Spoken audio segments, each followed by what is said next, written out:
Welcome to Continue Cooking with Monte Cristo, live on Twitch and YouTube. Today on Continue Cooking, here's a simple bulgogi recipe you can follow at home.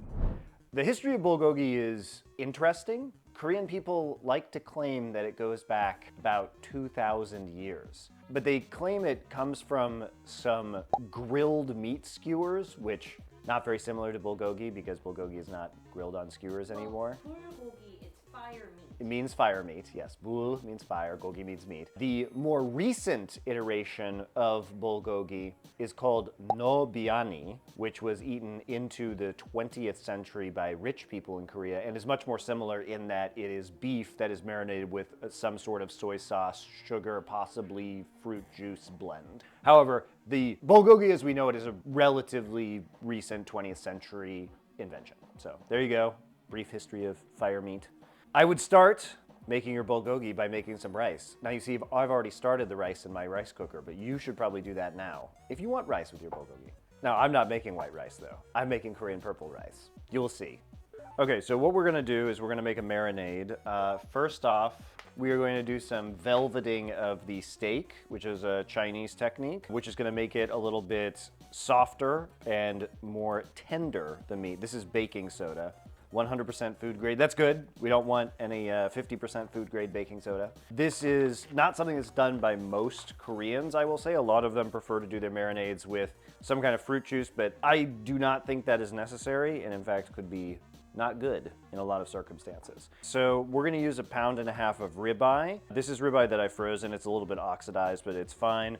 This is not 1.5 pounds / 700 grams of ribeye. This is half of the steak I'm gonna be using, but this is pretty, so you guys get to look at it here. Like I said, we're gonna be doing a baking soda and water solution to velvet it prior to making it. We have 6 cloves of garlic over here. This is a small yellow onion. You'll use half of it if you have a medium or larger one. I'll probably just use the whole thing. It's gonna be blended up into a marinade. We are going to use honey, and I have some brown sugar here that will also be going into the marinade. I have toasted sesame oil. This is soy sauce, Kirkland Signature black pepper, 3 green onions, and toasted sesame seeds. And we'll use some cooking oil as well, but I assume you don't need to look at a bottle of cooking oil. So these are the ingredients that are going into the bulgogi today. It's a pretty simple recipe. We are going to, before we start anything else, freeze the meat slightly. And the reason why we're going to freeze the ribeye slightly is because we need to make it so that it is easier to cut into very thin pieces. So we're gonna wrap it in some saran wrap because we don't want it oxidizing more. We probably need to freeze this for 30 to 45 minutes, kind of just depends on how fast, how cold your meat is, how big your meat is. We got big meat here. So there's this, we're just gonna chuck it into the freezer, and we will come back to that in half an hour. So while we wait though, we can actually just go ahead and make the bulgogi marinade, which we have to blend up anyway and put into a bowl. So if you have a medium onion, I would use half. I have a very small yellow onion here, so I'm going to use the whole thing. Now you do not need to mince the onion as finely as I have minced it here. I'm gonna use the 6 cloves of garlic now. So we are going to use 2 tablespoons of brown sugar. There's a lot of sugar in this. The sugar does help break down the meat a little bit, not that it's mostly for caramelization on the surface. I'm gonna use 2 tablespoons of honey. We're gonna use some fresh ginger, so I'm just gonna go ahead and peel it here with a spoon. Easiest way to peel ginger, just go ahead and use a spoon to get the skin off. Makes it quite easy. We want about a tablespoon of this. So this is just a thumb of ginger. It's about 2 teaspoons, guys, whatever. I'm just gonna cut it up a little bit because we're gonna blend this. We don't need to mince it or microplane it. It's all going to be pureed heavily into oblivion. All right, so I'm gonna add the sesame oil now. I'm gonna add 1.5 tablespoons of sesame oil. So we need 1/4 cup. We need quite a bit of soy sauce in our marinade here. I'm going to add 1/4 cup is 4 tablespoons. So I'm just gonna not use 1/4 cup and I'm just gonna add 4 tablespoons because that's the conversion. Okay, so what we're gonna do now, is we're gonna dump all of this straight into here. So this is the garlic, the onion, ginger, honey, brown sugar, sesame oil, soy sauce, and black pepper. I'm gonna pulse it just for a second. Then we're gonna use Max Blend. Our meat is sufficiently chilled now. It'll obviously be cold, but a little bit hard to the touch, which is what we want because we are trying to slice this as thinly as we possibly can. You can try and do it while it's not cold, but I promise you it's going to be much easier if it is slightly chilled. I don't know if you can hear the frozen sound of the meat, but it's nice. Yeah, as you can see, we got it a little bit thinner now. That's nice. Here's the thing about bulgogi, guys. Really should be grilled on charcoal. If you have the option to grill it on charcoal, the flavor is just, look, it's just gonna be better. There's not really a way around that for me at this point in time. I'm gonna cook it on cast iron. I think the heat retention will just be better and it'll give it a nicer Maillard reaction. You can use a nonstick pan if that's easier for you. I think you'll still be quite satisfied with your results no matter how you cook this. This is it. What did you ask for at the butcher for that cut of meat? Ribeye. It's a ribeye steak. But you didn't ask the butcher. You just went I went to Costco and bought it. Okay, so I want to talk about why we're not using fruit juices as I walk away.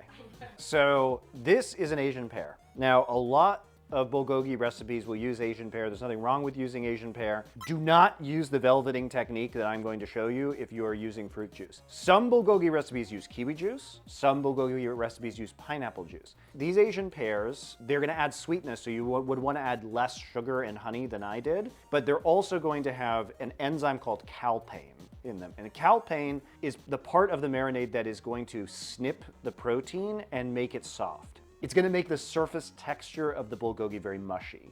And the thing about bulgogi is because we're slicing it so thinly is that it is all surface area, right? So what I'm gonna use is a Chinese cooking technique, and I'm going to omit the pear entirely. So this is the part of the bulgogi recipe that I am showing you that is going to be different. This is probably heretical to Koreans who want to use pei, which is the Asian pear. You can use it. It will make worse bulgogi. So of course, we're based, right? Based cooking with baking soda. A base. Do I dab now? Like this? Yes. Is dabbing still cool? So I'm going to use a 1/4 teaspoon of the baking soda and a tablespoon of water. I'm going to mix it together like this. We are going to then pour it on top of our meat. Again, you do not need a lot. You do not want to make your food taste like baking soda.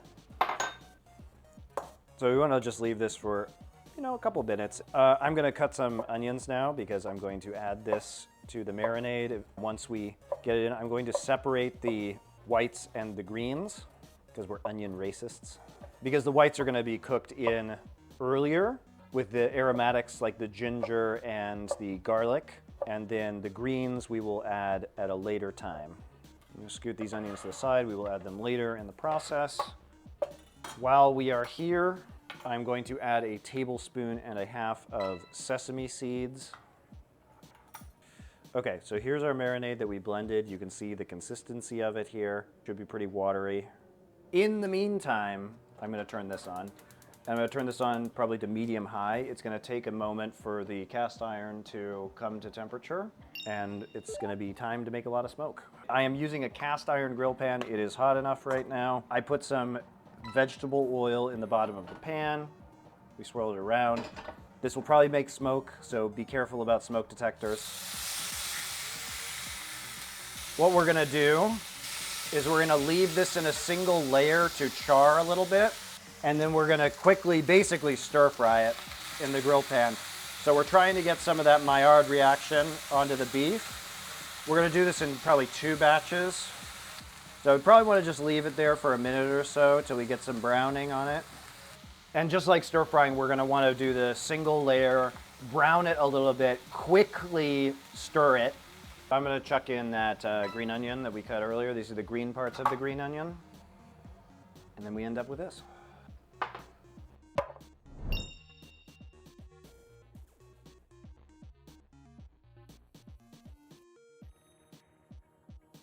So we're always doing 10 things at once. We're gonna make some samjang. So this is a great sauce to dip your bulgogi in. So what we're gonna use for the samjang here, we're gonna use gochujang, doenjang. We're going to use some more honey. We will add some green onion and garlic, and we will add some toasted sesame oil and also a little bit of water. I'm gonna approximate 4 tablespoons of the doenjang here. If you want it spicier, you can add more gochujang. If you want it sweeter, you can add more honey. Samjang is a combination of doenjang and gochujang that is going to be used as a dipping sauce with Korean barbecue of many varieties. All right, we're gonna add 2 teaspoons of honey to this. I'm gonna add the 2 teaspoons of sesame oil. Okay, we only need 1, I'm gonna use a large clove of garlic here. We really only need 1 clove of garlic because this is going to go in raw. So it's gonna have a lot of very strong garlic flavor as it is. The more finely you cut the garlic, the more garlic flavor you get, because that is how garlic works. And also because we want to evenly distribute it throughout the samjang. So similarly, I'm just gonna take 1 solitary green onion.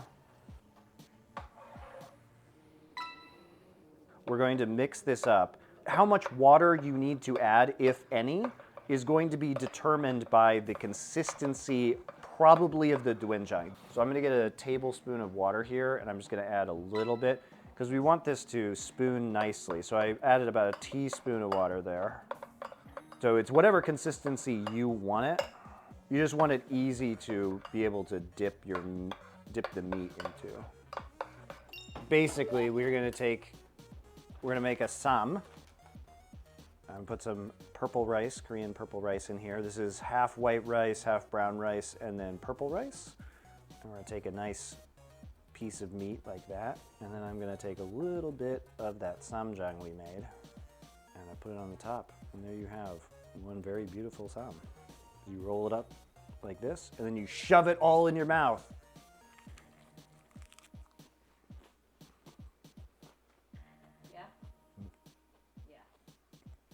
I think that's about it. Hope you guys enjoyed. So thank you for watching. See you next time.